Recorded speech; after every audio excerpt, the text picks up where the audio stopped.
Il existe, dans la vie de Jésus de Nazareth, un silence qui ne cesse de m'interroger. Un silence qui n'est pas vide, mais dense. Un silence qui ne ressemble pas à un oubli, mais à une dissimulation. 18 années entières, presque les 2/3 de son existence terrestre, englouties dans une absence de récit. L'histoire, pourtant si précise lorsqu'il s'agit de sa naissance, de ses derniers jours, de sa mort et de sa résurrection, détourne soudain le regard. Elle se tait. Et ce silence n'est pas neutre. Il pèse. Il insiste. Il dérange celui qui ose l'écouter. Les évangiles nous parlent d'un enfant né dans une mangeoire, visité par des bergers et des sages venus d'Orient. Ils nous montrent un adolescent de 12 ans, assis parmi les docteurs de la loi, parlant avec une autorité qui stupéfie les maîtres d'Israël. Puis, brutalement, le récit se brise. Comme si le fil avait été coupé. Comme si le temps lui-même avait décidé de s'effacer. L'enfant disparaît. L'homme n'est pas encore là. Et entre les deux, un gouffre narratif s'ouvre, silencieux, presque sacré. Peut-on réellement croire que Jésus a traversé ces années dans l'anonymat le plus total, sans éveil, sans transformation, sans approfondissement intérieur? Peut-on imaginer que celui que les textes nomment le Verbe incarné ait vécu près de 20 ans sans que rien d'essentiel ne se produise? Cette hypothèse, souvent acceptée sans discussion, me semble étrange. Elle contredit tout ce que nous savons de l'expérience humaine, et plus encore de l'expérience spirituelle. Rien de vivant ne se développe dans l'immobilité. Rien de sacré ne se révèle sans maturation. Toute conscience appelée à porter une lumière doit d'abord apprendre à la contenir. Lorsque je relis attentivement l'évangile de Luc, une phrase revient sans cesse, presque comme un murmure insisté. Jésus grandissait en sagesse, en taille et en grâce, devant Dieu et devant les hommes. Cette phrase, trop souvent lue comme une simple transition, me paraît être un seuil. Elle ne ferme rien. Elle ouvre. Grandir en sagesse n'est pas un état passif. Ce n'est pas une croissance automatique. La sagesse s'acquiert, se forge, s'éprouve. Elle suppose des rencontres, des épreuves, des silences, parfois des errances. Elle implique un mouvement intérieur, une tension vers quelque chose de plus vaste que soi. Alors une question s'impose, inévitable. Si Jésus a grandi en sagesse, où s'est accompli ce processus? Dans quel lieu? Au contact de quelle tradition? Sous l'influence de quelles expériences? Car toute croissance laisse des traces. Et pourtant, ici, les traces semblent avoir été effacées. Volontairement ou non, peu importe pour l'instant. Ce qui compte, c'est ce que ce silence provoque en nous. Car il agit comme un miroir. Il nous confronte à nos propres zones d'ombre, à nos propres années invisibles, à ces périodes de notre vie que personne ne raconte mais qui nous ont pourtant façonnés en profondeur. Il y a quelque chose de profondément troublant dans cette absence. Elle suggère que l'essentiel ne se donne pas toujours à voir. Que le cœur du mystère ne se situe pas forcément dans les événements spectaculaires, mais dans les processus cachés. Dieu, peut-être, n'agit pas seulement dans les miracles publics, mais dans les lenteurs obscures, dans les apprentissages silencieux, dans les longues gestations intérieures. Et si tel est le cas, alors ces années effacées ne sont pas une anomalie. Elles sont une clé. L'histoire religieuse a souvent privilégié l'instant de la révélation, le moment où la lumière éclate. Mais elle parle rarement du temps qui précède, de ce long chemin invisible où la conscience se prépare à recevoir ce qu'elle devra ensuite transmettre. Or, rien n'indique que Jésus ait échappé à cette loi. Au contraire, plus sa mission est immense, plus sa préparation devait être profonde. Et cette profondeur, par nature, échappe au regard pressé. Je me suis souvent demandé si ce silence n'avait pas été perçu comme dangereux. Un Jésus trop humain, trop en devenir, trop proche de nos propres cheminements intérieurs aurait bouleversé bien des certitudes. Il aurait rendu la foi moins confortable, moins figée, plus exigeante aussi. Car un Jésus qui apprend, qui se transforme, qui cherche, invite chacun à faire de même. Il ne s'impose plus comme un modèle inaccessible, mais comme un compagnon de route. Et cette idée, pour certains systèmes religieux, peut sembler subversive. Ce silence nous oblige donc à choisir. Soit nous l'acceptons comme un simple vide, un non-sujet, quelque chose qui ne mérite pas d'être exploré. Soit nous l'accueillons comme une invitation. Une invitation à regarder autrement, à lire entre les lignes, à écouter ce que le texte ne dit pas explicitement. Car dans toute tradition spirituelle, le non-dit est souvent plus révélateur que le discours lui-même. Le silence est un langage. Encore faut-il apprendre à l'entendre. Ce qui me frappe, avec le recul, c'est que ce vide narratif agit comme une zone de résonance intérieure. Plus on le contemple, plus il semble s'élargir. Il cesse d'être une simple lacune historique pour devenir un espace spirituel. Un espace dans lequel chacun est appelé à entrer. Car au fond, ces années perdues ne concernent pas seulement Jésus. Elles parlent aussi de nous. De nos propres périodes d'attente, de formation, de solitude. De ces moments où rien d'extérieur ne semble se produire, mais où l'essentiel se joue à l'intérieur. Peut-être est-ce pour cela que ces années n'ont jamais été racontées de manière officielle. Peut-être parce qu'elles ne pouvaient pas l'être sans trahir leur nature profonde. Comment raconter ce qui se vit dans le secret de l'âme? Comment décrire une maturation intérieure sans la réduire à une suite d'événements anecdotiques? Il est possible que ce silence ait été conservé parce qu'il protège quelque chose de fragile, de sacré, d'incommunicable. Mais une chose est certaine, ce silence ne doit pas nous endormir. Il doit nous éveiller. Il doit nous inciter à chercher, à questionner, à refuser les réponses trop simples. Car si Jésus a traversé une longue nuit de préparation avant d'entrer pleinement dans sa mission, alors nos propres nuits prennent un sens nouveau. Elles cessent d'être des absences de Dieu pour devenir des lieux de gestation. Des espaces où la lumière se prépare, loin du bruit, loin des regards. Et peut-être est-ce là, précisément, que commence la véritable enquête. Non pas dans la certitude, mais dans l'inconfort. Non pas dans les réponses toutes faites, mais dans la question persistante. Car toute vérité qui mérite d'être rencontrée exige d'abord que l'on accepte de ne pas savoir. Le silence des évangiles canoniques n'a rien d'accidentel. Plus je les étudie, plus il me semble organisé, presque architecturé. Ce n'est pas le silence du hasard, ni celui de l'ignorance. C'est un silence construit. Après l'épisode du temple, où l'enfant Jésus, âgé de 12 ans, dialogue avec les docteurs de la loi, le récit se referme d'un geste sec, presque abrupt. Luc écrit simplement, « Il leur était soumis ». Une phrase brève, sans profondeur apparente, comme un couvercle posé sur une réalité plus vaste. Puis, soudainement, le texte saute presque 20 ans. Aucun détail. Aucun événement. Aucun mot. Le lecteur est invité à accepter ce vide comme s'il allait de soi. Dans n'importe quelle autre biographie, ancienne ou moderne, une telle absence serait immédiatement interrogée. 18 années de vie ne peuvent disparaître sans raison. Surtout lorsqu'il s'agit de l'existence d'un homme dont chaque geste, chaque parole, chaque déplacement a été scruté, commenté, sacralisé. Pourquoi, ici, le silence devient-il acceptable? Pourquoi personne ne semble surpris que l'histoire se dissolve précisément au moment où l'être humain se construit, se cherche, s'affronte à lui-même? Ce silence n'est pas seulement narratif. Il est théologique. Il protège une image. Celle d'un Jésus immédiatement accompli, parfaitement aligné avec sa mission, étranger à toute hésitation, à toute progression intérieure. Un Jésus qui serait né avec une conscience totale de lui-même, sans passage, sans apprentissage. Or cette représentation pose un problème fondamental. Elle coupe le Christ de l'expérience humaine. Elle le place hors du temps, hors du processus, hors de la maturation. Elle transforme la foi en adhésion à un mystère figé, plutôt qu'en participation à un chemin vivant. L'expérience humaine, pourtant, nous enseigne une loi constante. Toute lumière doit apprendre à être portée. Aucun appel, aussi sacré soit-il, ne se déploie sans préparation. Moïse, avant de devenir le guide du peuple hébreu, a passé 40 ans dans le désert, loin des palais et des foules. Élie, fuyant la violence et le découragement, n'a pas rencontré Dieu dans l'ouragan ni dans le feu, mais dans le murmure d'une brise légère. La révélation ne se donne pas dans la précipitation. Elle mûrit dans le silence. Pourquoi Jésus aurait-il échappé à cette loi fondamentale du spirituel? Ce que l'on appelle parfois la perfection immédiate du Christ pose une difficulté intérieure à quiconque prend au sérieux l'incarnation.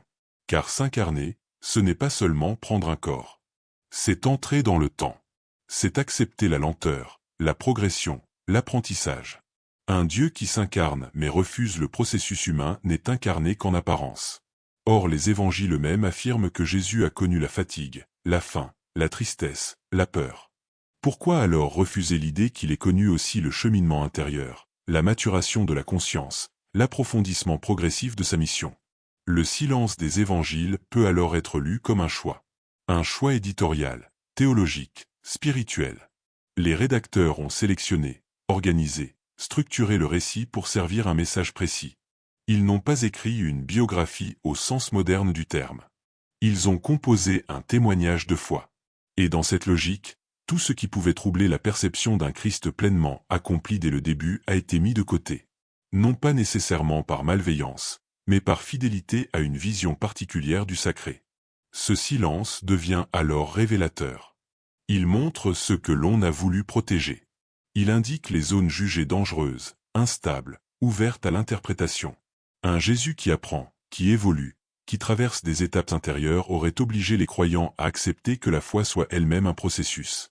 Or un processus est imprévisible. Il échappe au contrôle. Il ne se laisse pas enfermer dans des formules définitives. En effaçant ces années, on a figé le Christ dans une image intemporelle. On l'a soustrait à la lenteur humaine. Mais ce faisant, on a peut-être aussi éloigné les hommes de lui. Car comment se reconnaître dans un être qui ne traverse pas ce que nous traversons? Comment suivre un chemin que l'on nous présente comme déjà achevé, sans aspérité, sans nuit, sans tâtonnement?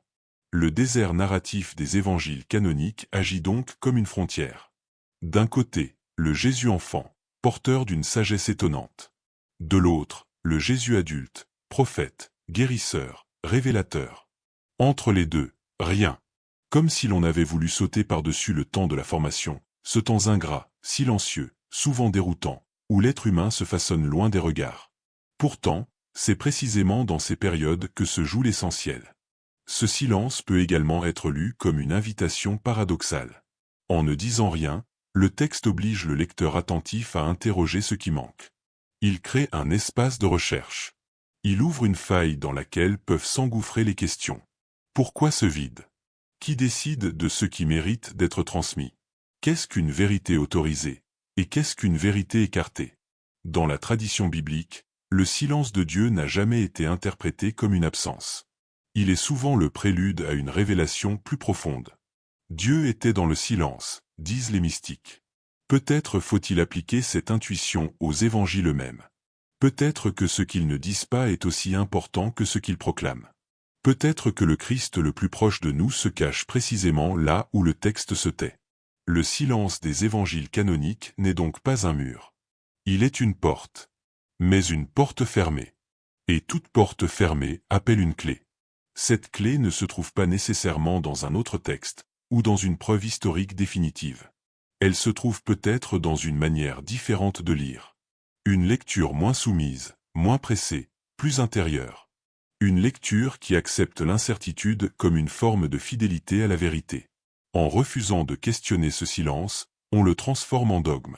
En l'interrogeant, on lui rend sa profondeur. Car ce qui est tu n'est pas toujours nié. Parfois, c'est simplement protégé.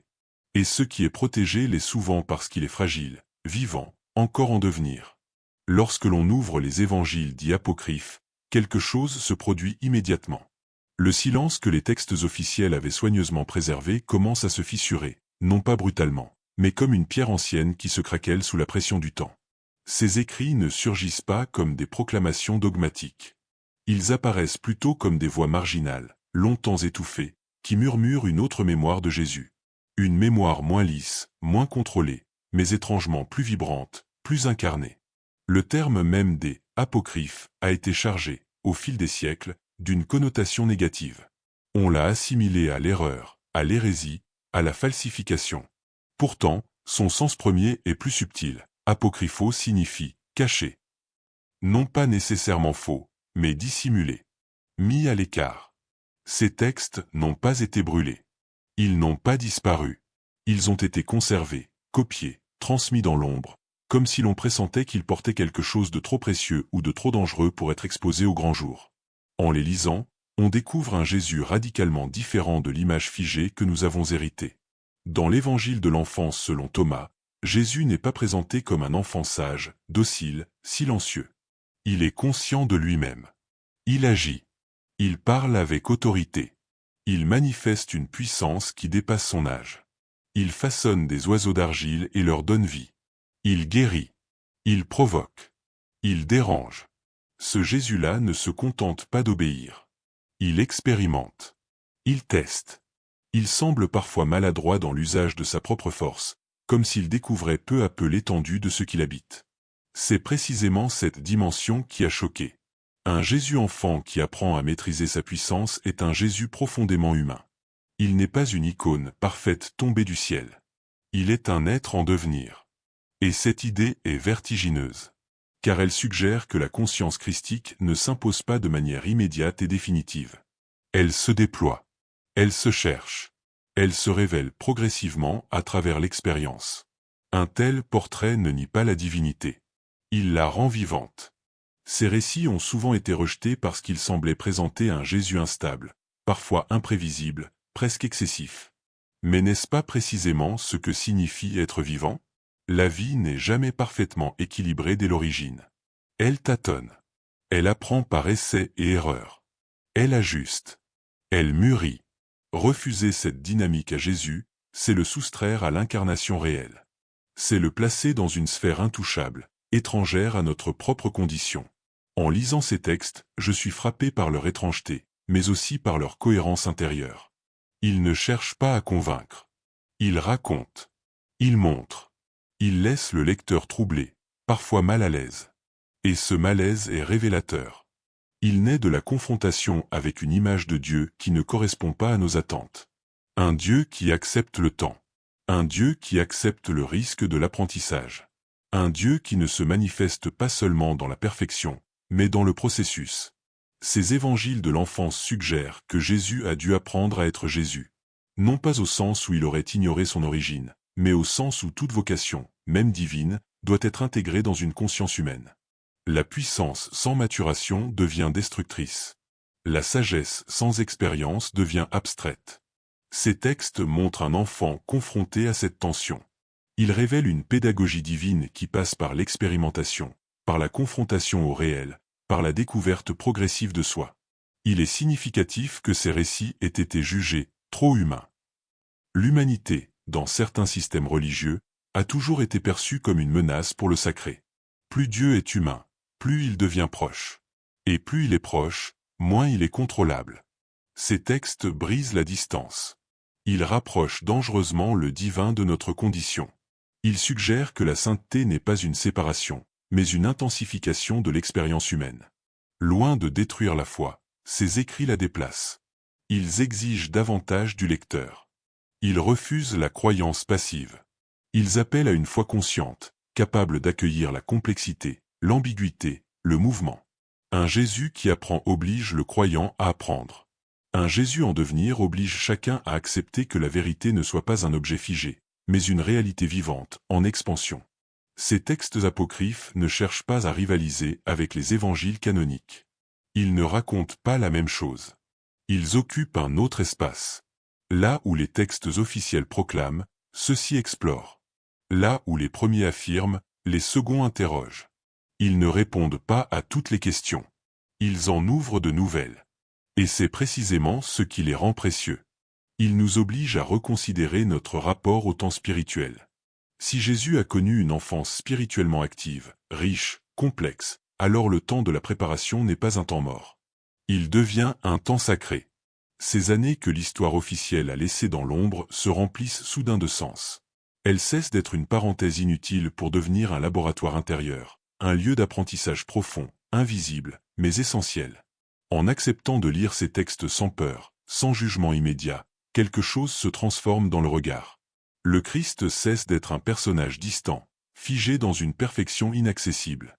Il devient un être en relation avec le monde, avec les autres, avec lui-même. Et surtout, avec Dieu, non pas comme une évidence automatique, mais comme une présence à intégrer, à comprendre, à incarner. Ces évangiles apocryphes nous confrontent à une question fondamentale. Préférons-nous un Dieu parfait mais lointain, ou un Dieu vivant mais dérangeant? Un Dieu qui ne traverse pas l'apprentissage, ou un Dieu qui accepte de s'y engager pleinement? Derrière le rejet de ces textes se cache peut-être une peur plus profonde, celle de découvrir que le chemin spirituel est plus exigeant, plus long, plus intime que ce que l'on nous a souvent enseigné. Car si la conscience christique s'est révélée progressivement, alors elle n'est pas réservée à un instant unique de l'histoire. Elle devient une dynamique, un appel, une possibilité offerte à l'humanité entière. Non pas de devenir Dieu, mais de laisser la lumière se déployer en soi, étape après étape, dans le respect du temps intérieur. Ces textes ne demandent pas à être crus aveuglément. Ils demandent à être écoutés. Comme on écoute un témoignage ancien, fragile, incomplet, mais porteur d'une vérité profonde. Ils ne cherchent pas à remplacer les évangiles. Ils les entourent. Ils les prolongent. Ils habitent leur silence. Et dans ces silences, quelque chose commence à parler autrement. En les lisant, on comprend pourquoi ils ont été jugés dangereux. Non parce qu'ils seraient faux, mais parce qu'ils sont vivants. Et tout ce qui est vivant échappe au contrôle. Tout ce qui est vivant oblige à une responsabilité intérieure. Ces écrits nous rappellent que la foi n'est pas une répétition, mais une traversée. Une traversée qui commence souvent dans l'enfance, dans l'invisible, dans ce qui ne se montre pas encore, mais qui travaille déjà en profondeur. Plus j'explore ces silences, plus une hypothèse s'impose à moi avec une force tranquille, presque inévitable. Jésus n'est pas resté immobile. L'immobilité ne forme pas une conscience appelée à transformer le monde. Elle ne façonne pas un regard capable de traverser les siècles. Or tout, dans la parole de Jésus adulte, révèle une profondeur acquise, une maturité intérieure qui ne peut être le fruit du seul isolement domestique. Les mots qu'il prononce portent la trace d'un long cheminement, d'une fréquentation intime du sacré, d'une familiarité avec des traditions spirituelles qui dépassent largement le cadre étroit de la Galilée rurale. Les traditions anciennes, souvent reléguées aux marges de l'histoire officielle, murmurent autre chose. Elles parlent de déplacement, de voyage, d'un jeune homme quittant sa terre natale pour aller à la rencontre d'autres sagesses. L'Égypte apparaît souvent comme la première étape possible. Non pas l'Égypte des pyramides fantasmées, mais celle des écoles de sagesse, des temples où se transmettaient depuis des millénaires des connaissances sur l'âme, sur la guérison, sur le rapport entre le visible et l'invisible. L'Égypte n'était pas seulement une terre d'exil. Elle était un lieu d'initiation. Et il est troublant de constater que, dès l'enfance, Jésus y est conduit selon le récit évangélique. Comme si cette terre faisait déjà partie de son horizon spirituel. Puis viennent les routes plus lointaines, celles qui traversent la Mésopotamie, carrefour des traditions religieuses, lieu de rencontre entre Orient et Occident. Là circulaient des idées, des pratiques, des visions du monde qui cherchaient toutes, à leur manière, à comprendre le mystère de l'existence et la place de l'homme dans l'univers. Rien ne prouve historiquement ces voyages, dira-t-on. Mais rien ne les interdit non plus. Et surtout, certaines résonances dans l'enseignement de Jésus deviennent difficiles à ignorer lorsque l'on connaît ces traditions. Dans certains manuscrits orientaux, conservés loin des bibliothèques occidentales, apparaît la figure d'un maître nommé Issa. Un homme venu de l'Ouest, prêchant la compassion, la non-violence, l'unité intérieure.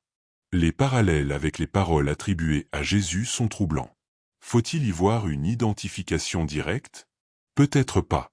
Mais faut-il balayer ces témoignages d'un revers de main? Ce serait céder à une peur plus qu'à une rigueur intellectuelle.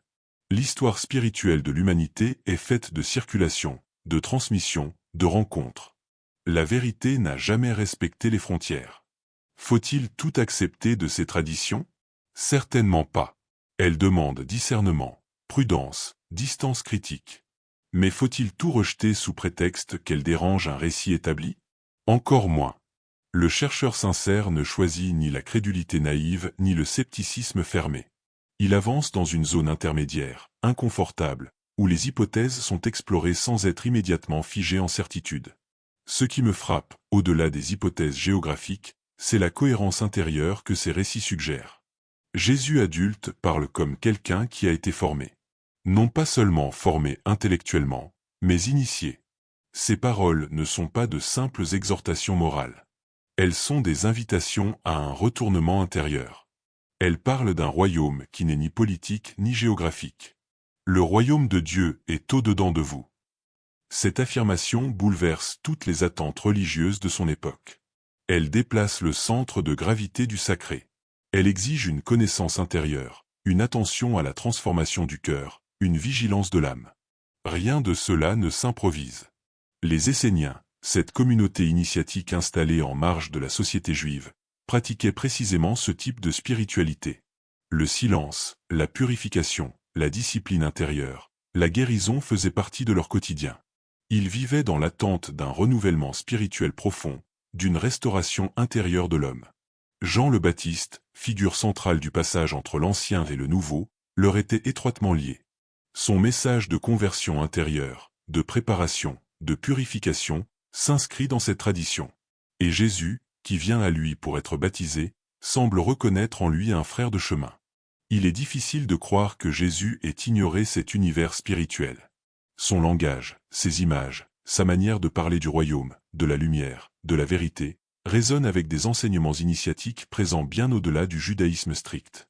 Il parle en parabole, non pour obscurcir, mais pour éveiller. Il ne livre pas la vérité comme un objet, mais comme une expérience à vivre. Que celui qui a des oreilles entende.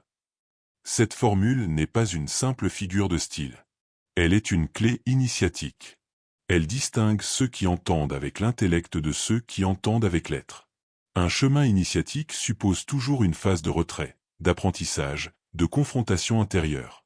Il implique la rencontre avec des maîtres, mais aussi avec ses propres limites. Il demande du temps. Longtemps. Les années dites perdues de Jésus prennent alors une autre dimension. Elles cessent d'être une anomalie historique pour devenir la matrice de son enseignement futur. Ce qu'il dira plus tard n'est pas improvisé.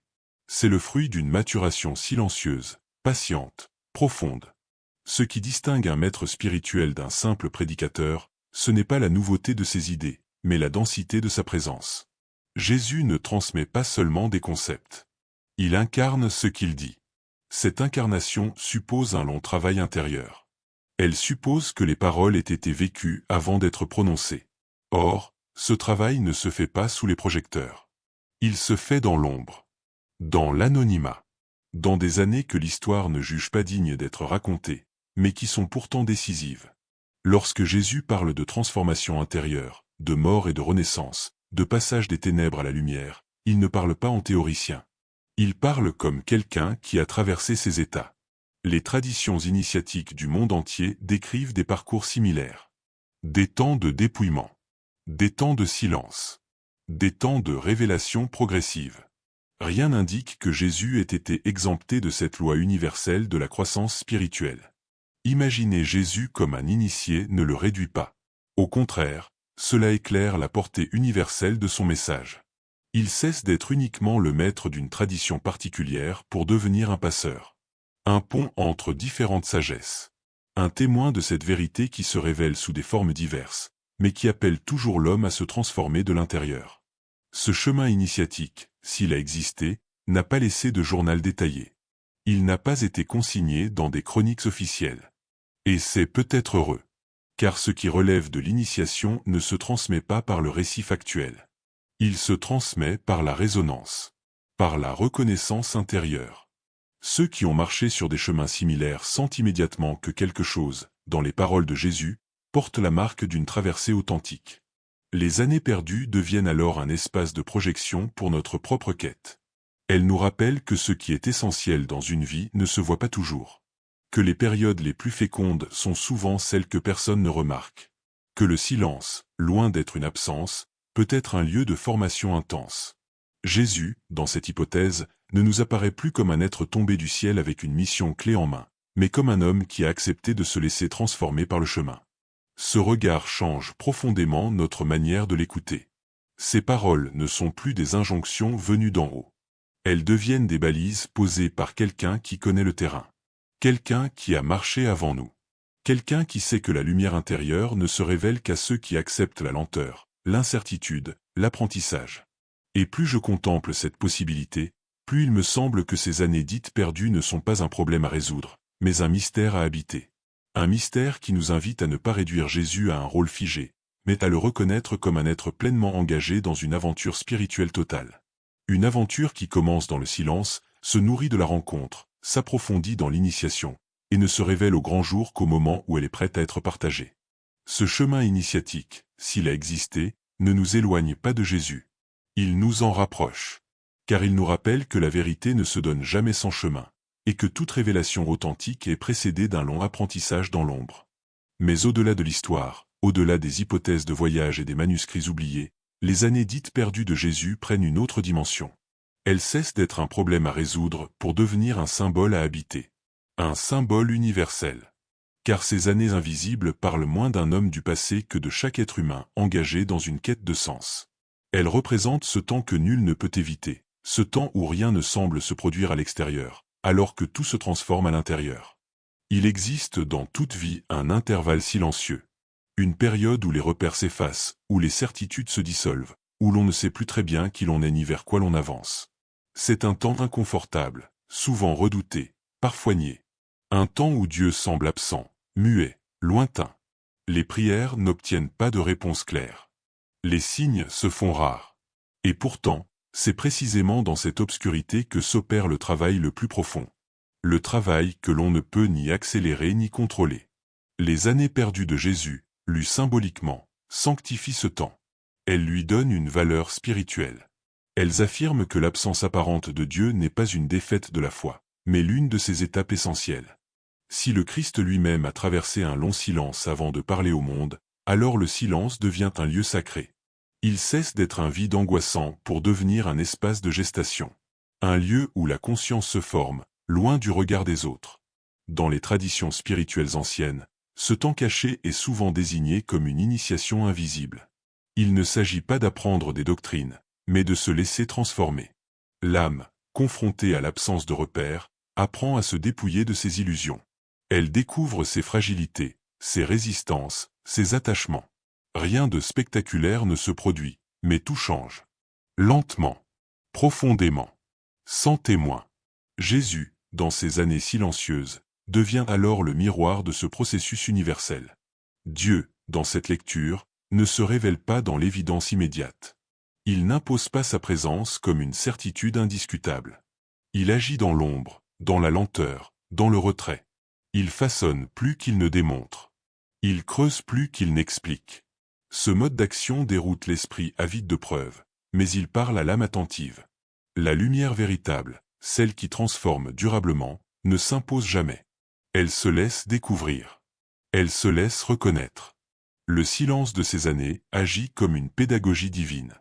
Il apprend à l'homme à vivre sans garantie visible. Il l'invite à faire confiance sans comprendre immédiatement. Il l'oblige à écouter autrement. Non plus avec l'impatience de celui qui exige des réponses, mais avec la disponibilité de celui qui accepte de se laisser traverser par une présence discrète. Ce silence n'est pas un abandon. Il est une manière de parler autrement. Lorsque Jésus apparaît publiquement, ses paroles portent la trace de ce long mûrissement intérieur. Elles ne cherchent pas à convaincre par la force. Elles invitent. Elles éveillent.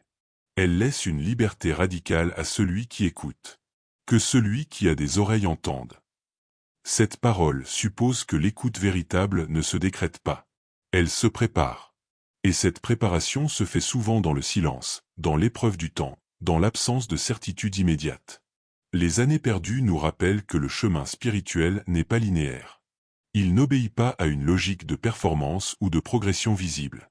Il passe par des détours, des pauses, des zones d'ombre. Et ces zones ne sont pas des erreurs. Elles sont nécessaires. Elles permettent à l'être de s'enraciner, de se stabiliser, de s'unifier. Une lumière révélée trop tôt aveugle. Une vérité imposée sans maturation écrase. Dieu, dans sa pédagogie mystérieuse, respecte le rythme intérieur de l'homme. Cette lecture symbolique transforme notre regard sur l'attente. Attendre n'est plus subir. Attendre devient un acte spirituel. C'est accepter de ne pas forcer le sens, de ne pas précipiter la révélation. C'est reconnaître que certaines compréhensions ne peuvent émerger qu'après un long temps de silence. Jésus, en sanctifiant ces années invisibles, nous autorise à ne pas comprendre tout de suite. Il nous libère de l'angoisse de devoir être déjà arrivé. Il y a dans cette perspective une profonde consolation, car elle redonne dignité à ces moments de notre vie que nous jugeons stériles, inutiles, perdus. Les périodes de doute, de confusion, de retrait, prennent un autre sens. Elles cessent d'être des échecs spirituels. Elles deviennent des lieux de transformation silencieuse. Des lieux où l'âme apprend à se tenir debout sans appui visible. Dieu, dans ce processus, n'est pas absent. Il est discret. Il agit sans se montrer. Il travaille la matière intérieure comme un artisan patient, respectueux du temps nécessaire à chaque forme. Cette action invisible est peut-être la plus profonde de toutes. Elle ne laisse pas de traces spectaculaires, mais elle transforme durablement. Jésus, dans ses années cachées, incarne cette manière d'être au monde. Il nous montre que l'essentiel ne se prouve pas. Il se vit. Les années perdues deviennent alors un langage. Un langage silencieux, mais puissant. Elles nous disent que la vérité n'est pas toujours là où l'on regarde. Qu'elle se cache souvent derrière ce qui semble vide. Qu'elle exige une attention différente, une écoute plus fine, une patience que notre époque a du mal à cultiver. Elle nous invite à ralentir, à accepter de ne pas tout saisir, à demeurer dans l'ouverture. Dans cette lumière, le silence n'est plus une absence à combler. Il devient une présence à reconnaître. Une présence qui ne se laisse pas capturer par des mots, mais qui transforme celui qui accepte de s'y tenir. Jésus, dans cette lecture symbolique, n'est pas seulement celui qui parle. Il est aussi celui qui se tait. Et dans ce silence, il enseigne peut-être autant que dans ses paroles. Ce temps caché, que les évangiles n'ont pas décrit, continue ainsi de travailler le lecteur, le croyant, le chercheur.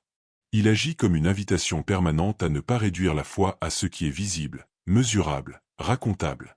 Il rappelle que l'essentiel se joue souvent ailleurs, dans cet espace intérieur où Dieu façonne lentement, patiemment, sans jamais forcer la porte. Un Jésus qui apprend, qui grandit, qui cherche, n'est pas un Jésus diminué. Au contraire, c'est un Jésus qui s'approche. Un Jésus qui se rend compréhensible, non par des explications abstraites, mais par une proximité existentielle. Un Jésus qui a connu l'hésitation n'observe plus nos doutes de loin. Il les reconnaît. Il les comprend de l'intérieur. Il sait ce que signifie avancer sans certitude claire, porter une intuition sans encore savoir comment la nommer, sentir un appel sans en discerner immédiatement la forme. Cette image change radicalement la relation que l'on peut entretenir avec lui. Elle rompt avec l'idée d'un Christ distant, inaccessible, placé sur une hauteur spirituelle que nul ne peut atteindre. Elle révèle un compagnon de route. Quelqu'un qui connaît le poids du temps, la lenteur des transformations intérieures, la patience nécessaire pour devenir soi-même. Un Jésus qui a traversé le silence n'impose plus le silence comme une punition. Il le reconnaît comme un passage. Dans cette perspective, nos propres silences cessent d'être suspects. Ils ne sont plus interprétés comme des absences de foi, des échecs spirituels ou des signes d'abandon. Ils deviennent des lieux de maturation. Des espaces où quelque chose se prépare, même si nous ne savons pas encore quoi. La foi, alors, se libère de la peur. Elle n'est plus une performance à maintenir, une certitude à afficher, un ensemble de réponses à défendre. Elle devient une marche consciente, parfois hésitante, mais habitée. Un Jésus qui nous ressemble ne nous demande pas d'effacer notre humanité pour le rejoindre. Il ne nous invite pas à nier nos fragilités, nos lenteurs, nos contradictions. Il les assume avec nous. Il les traverse. Et ce faisant, il les transforme. Non pas en les supprimant, mais en leur donnant un sens. La faiblesse cesse d'être un obstacle à la relation avec Dieu. Elle devient l'un de ses points d'entrée. Ce Jésus-là ne nous écrase pas par sa divinité. Il ne se présente pas comme un idéal inaccessible, destiné à nous rappeler en permanence ce que nous ne sommes pas. Il ne nous confronte pas à une perfection humiliante. Il nous élève par sa proximité, par sa manière d'habiter pleinement l'expérience humaine, par sa capacité à faire de chaque étape, même la plus obscure, un lieu possible de rencontre avec Dieu. Lorsqu'il parle du royaume, il ne le décrit pas comme une récompense réservée aux irréprochables. Il l'évoque comme une réalité déjà à l'œuvre, discrètement, dans le cœur de ceux qui acceptent de se laisser transformer. Cette vision libère. Elle enlève à la fois son caractère oppressant. Elle la rend respirable. Elle permet de croire sans se violenter, d'espérer sans se mentir, d'avancer sans masquer ses zones d'ombre. Un Jésus proche change aussi notre rapport à l'erreur. Si lui-même a appris, alors l'apprentissage n'est pas un défaut. Si lui-même a grandi, alors la croissance est une loi spirituelle. Si lui-même a traversé des étapes, alors les étapes font partie du chemin. Il n'y a plus de honte à ne pas être arrivé. Il n'y a plus de culpabilité à ne pas comprendre immédiatement. Il n'y a plus d'angoisse à l'idée d'être en devenir. Cette proximité transforme profondément l'image de Dieu. Dieu ne juge plus depuis une distance céleste, armée de critères inaccessibles. Il accompagne depuis l'intérieur. Il habite le mouvement même de notre recherche. Il se tient au cœur de nos questionnements, de nos tâtonnements, de nos efforts sincères. Il n'est pas le spectateur sévère de notre parcours. Il en est le compagnon discret. Un Jésus qui nous ressemble rend possible une foi adulte. Une foi qui n'a pas besoin de s'abriter derrière des certitudes rigides pour se sentir en sécurité. Une foi capable de traverser le doute sans se dissoudre. Une foi qui accepte que la vérité se dévoile progressivement, parfois à travers des expériences déroutantes, parfois à travers des remises en question profondes. Cette foi n'est pas confortable, mais elle est vivante. Il y a, dans cette vision, une réconciliation essentielle entre le spirituel et l'humain. Trop souvent, on a opposé les deux, comme si l'un devait écraser l'autre. Comme si la spiritualité consistait à s'arracher à la condition humaine. Or, un Jésus qui a appris, qui a grandi, qui a cherché, montre exactement l'inverse. Il révèle que le spirituel ne se construit pas contre l'humain, mais à travers lui. Que l'incarnation n'est pas un obstacle à la divinité, mais son lieu d'expression. Ce Jésus-là parle autrement à ceux qui se sentent en décalage, en retard, en marge. À ceux qui ont l'impression de ne jamais être à la hauteur des exigences religieuses. À ceux qui portent des blessures, des ruptures, des lenteurs qu'ils n'arrivent pas à dépasser. Il leur dit, sans discours moral, le chemin est déjà là. Il se fait maintenant. Dans ce que tu vis. Dans ce que tu traverses. Dans ce que tu ne comprends pas encore. Cette proximité redonne aussi une place centrale à la liberté. Jésus ne contraint pas. Il propose. Il appelle. Il invite. Il ne force jamais l'adhésion. Il respecte le rythme intérieur de chacun. Cette manière d'être est cohérente avec un Dieu qui fait confiance à l'homme. Un Dieu qui ne cherche pas à produire des croyants obéissants, mais des êtres conscients, capables de répondre librement à l'appel intérieur. En observant cette figure de Jésus, on comprend mieux pourquoi tant de personnes, même éloignées de toute pratique religieuse, se sentent touchées par son message. Il ne s'adresse pas seulement aux parfaits, ni aux spécialistes du sacré. Il parle à l'être humain dans ce qu'il a de plus universel. Sa quête de sens, son désir d'être reconnu, sa peur de se perdre, son espérance de trouver un chemin qui ne l'écrase pas. Un Jésus qui nous ressemble permet aussi de relire nos propres échecs autrement. Ils ne sont plus des ruptures définitives. Ils deviennent des moments d'apprentissage. Des occasions de clarification intérieure. Des passages parfois douloureux, mais féconds. La chute n'est plus le contraire de la foi. Elle peut en devenir l'un des lieux de vérité. Car c'est souvent dans la chute que l'illusion se brise, que l'orgueil se dissout, que l'essentiel commence à apparaître. Ce regard transforme enfin la notion même de sainteté. Elle cesse d'être réservée à quelques figures exceptionnelles, coupées du réel. Elle devient une qualité de présence à soi, aux autres, à Dieu. Une fidélité au chemin, malgré les détours. Une capacité à rester ouvert, même dans l'incompréhension. Jésus, dans cette perspective, n'est pas seulement un modèle à imiter. Il est un espace dans lequel entrer. Un espace où l'on peut être pleinement soi, sans masque, sans peur.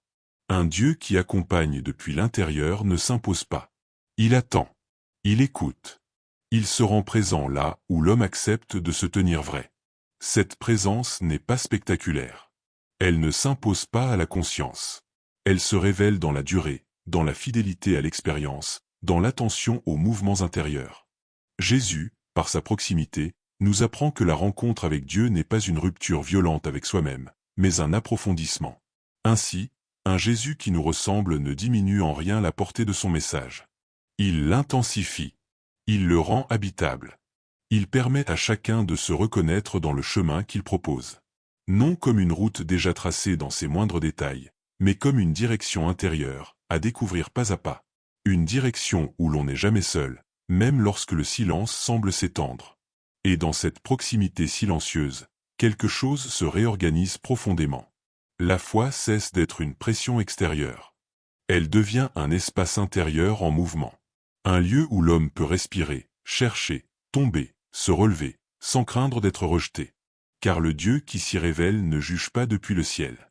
Il marche depuis l'intérieur. Relire les évangiles après ce long détour par le silence n'est plus jamais la même expérience. Le texte semble identique, les mots n'ont pas changé, et pourtant quelque chose a basculé dans le regard. Ce qui paraissait autrefois secondaire devient soudain central. Ce qui semblait vide se révèle chargé de sens. Chaque silence devient habité. Chaque omission cesse d'être un manque pour devenir une invitation. On comprend alors que les Écritures ne parlent pas seulement par ce qu'elles disent, mais aussi par ce qu'elles taisent. Il existe une manière de lire qui cherche à maîtriser le texte, à en extraire des certitudes, à en faire un objet de savoir.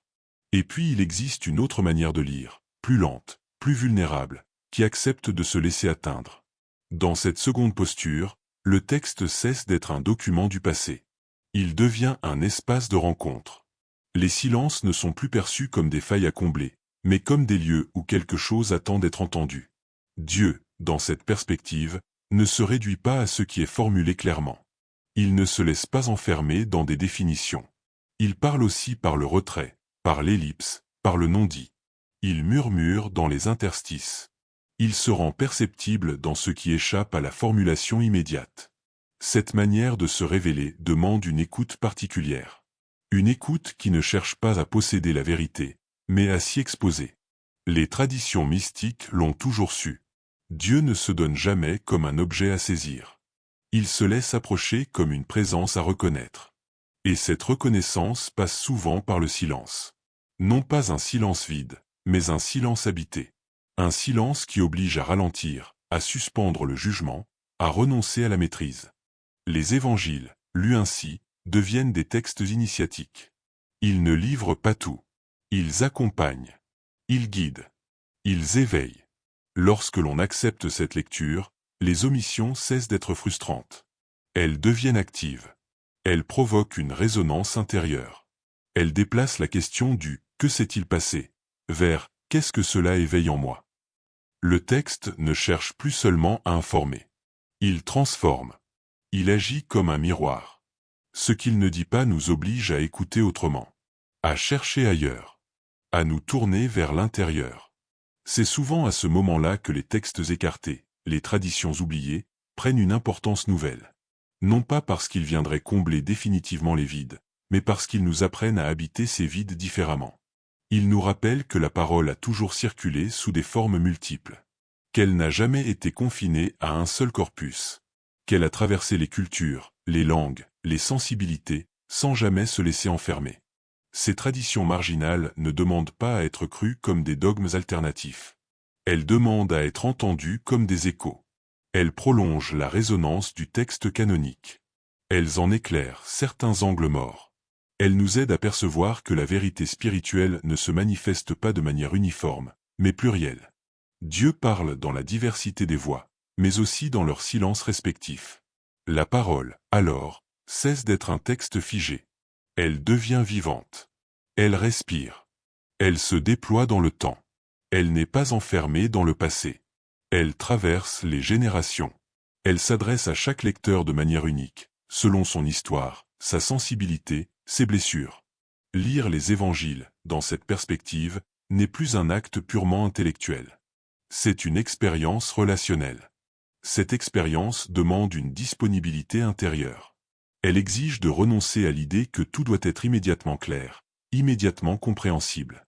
Elle invite à accepter que certaines paroles ne livrent leur sens qu'après un long travail intérieur.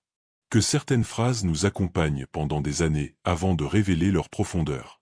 La parole ne se donne pas à celui qui la consomme. Elle se révèle à celui qui la fréquente. Dans cette fréquentation, le silence joue un rôle central. Il est l'espace dans lequel la parole peut résonner. Sans silence, les mots restent à la surface. Ils glissent. Ils ne pénètrent pas. Le silence permet à la parole de descendre plus bas, au-delà des concepts, au-delà des interprétations immédiates. Il ouvre un espace où Dieu peut se dire autrement que par des phrases. Relire les évangiles ainsi, c'est accepter d'être interrogé. Non pas seulement sur ce que l'on croit, mais sur la manière dont on croit. Le texte devient une question vivante. Il nous regarde. Il nous met en demeure. Il ne cherche pas à nous rassurer. Il cherche à nous éveiller. Et cette interrogation n'est jamais violente. Elle est insistante.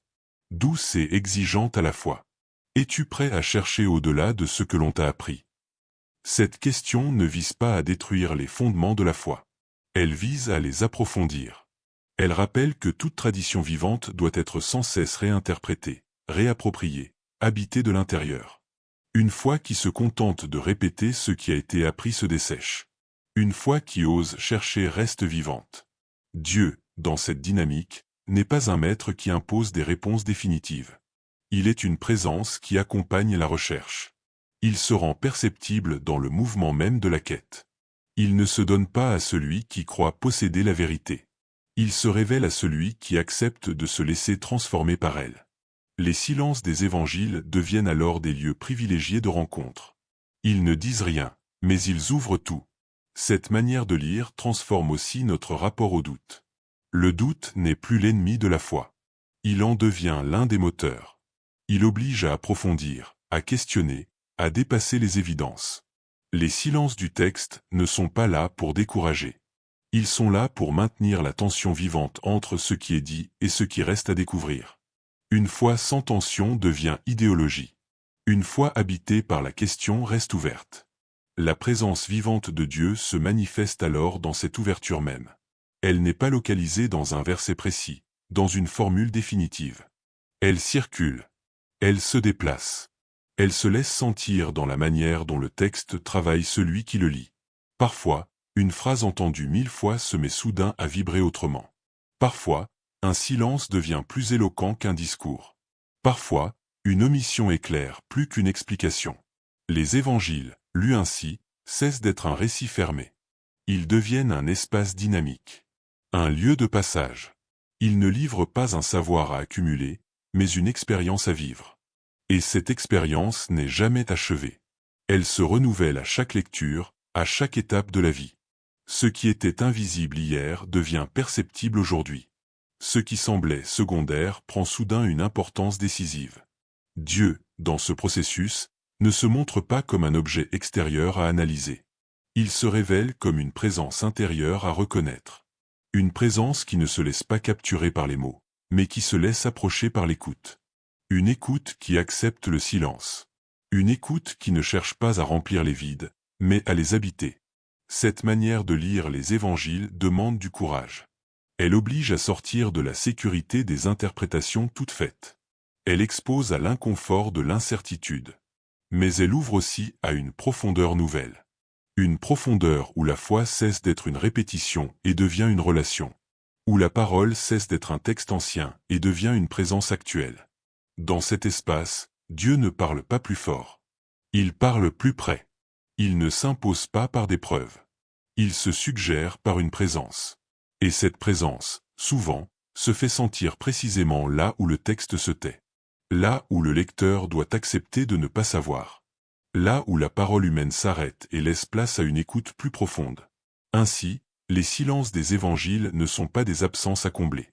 Ils sont des lieux de rendez-vous. Des espaces où la parole continue de se dire, autrement. Non pas à l'oreille de celui qui cherche des réponses rapides, mais au cœur de celui qui accepte de demeurer dans la question. Les années perdues de Jésus ne sont peut-être pas perdues pour nous. Plus je m'attarde sur ce silence, plus il me semble qu'il nous a été confié, comme on confie une question à quelqu'un dont on sait qu'il saura la porter. Ces années ne demandent pas à être résolues une fois pour toutes. Elles demandent à être accueillies. Elles sont une invitation silencieuse, adressée à chaque conscience, à chaque être humain en marche. Une invitation à ne pas craindre la question, à ne pas fuir le doute, à ne pas redouter l'invisible.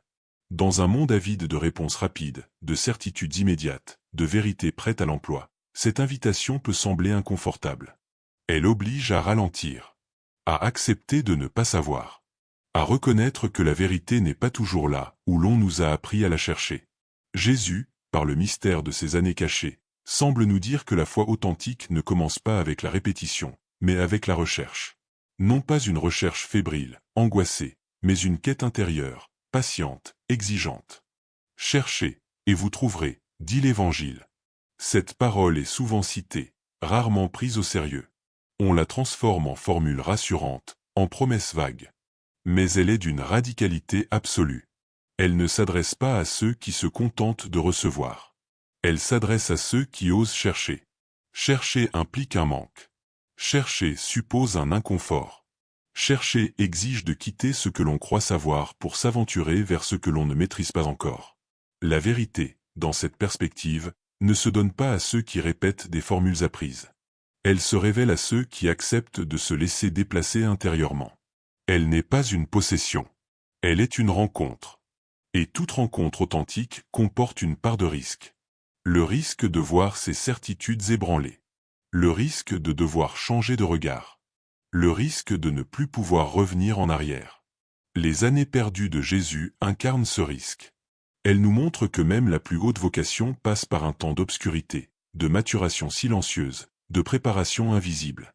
Elles nous rappellent que le sacré ne s'impose jamais de force. Il se propose. Il attend. Il se laisse désirer. Dieu, dans cette dynamique, ne se cache pas pour se refuser. Il se cache pour être cherché, pour être désiré librement. Ce désir est au cœur de toute expérience spirituelle authentique. Sans désir, la foi se fige. Elle devient habitude, tradition, répétition mécanique. Avec le désir, elle redevient vivante. Elle brûle. Elle inquiète. Elle appelle.